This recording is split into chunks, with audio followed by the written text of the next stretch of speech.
จริงไม่มีแล้วใครที่จะรักฉันและจริงใจเทียบเท่าเธอได้เลยคงไม่มีกลับมาเพื่อทวงคำสัญญาจากคนคนหนึ่งซึ่งเคยรักกันไม่ว่าจะเกิดอะไรขึ้นมากับฉัน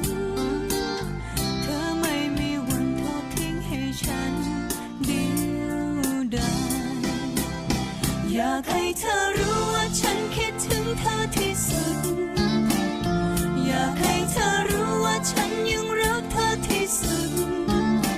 รักเธอไม่มีวันหยุดพูดจากสุดลึกสุดใจ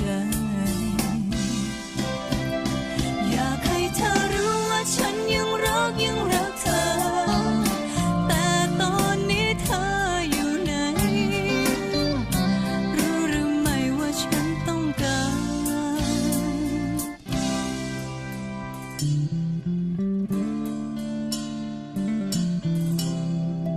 อดีตที่ฉันเคยทำให้เธอช้ำใจขอโทษเถิดนะถ้ายังไม่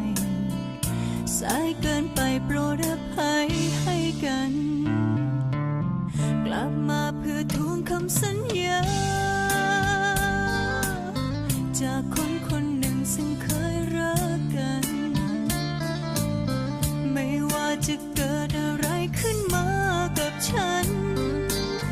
เธอไม่มีวันทอดทิ้งให้ฉันเดียวดายอยากให้เธอรู้ว่าฉันคิดถึงเธอที่สุดอยากให้เธอรู้ว่าฉันยังรักเธอที่สุดรักเธอไม่มีวันหยุดพูดจากสุดลึกสุดใจอยากให้เธอรู้ว่าฉันยังรักเธอแต่ตอนนี้เธออยู่ไหนรู้หรือไม่ว่าฉันต้องการหากต้องขาดเธอไปฉันไม่เหลือใครแล้วเฝ้ารอจนป่านนี้ยังไม่มีเลยวิแววหรือว่าเธอมีใครแล้วจึงไม่ห่วงไม่เหลือเยื่อใยอีกแล้ว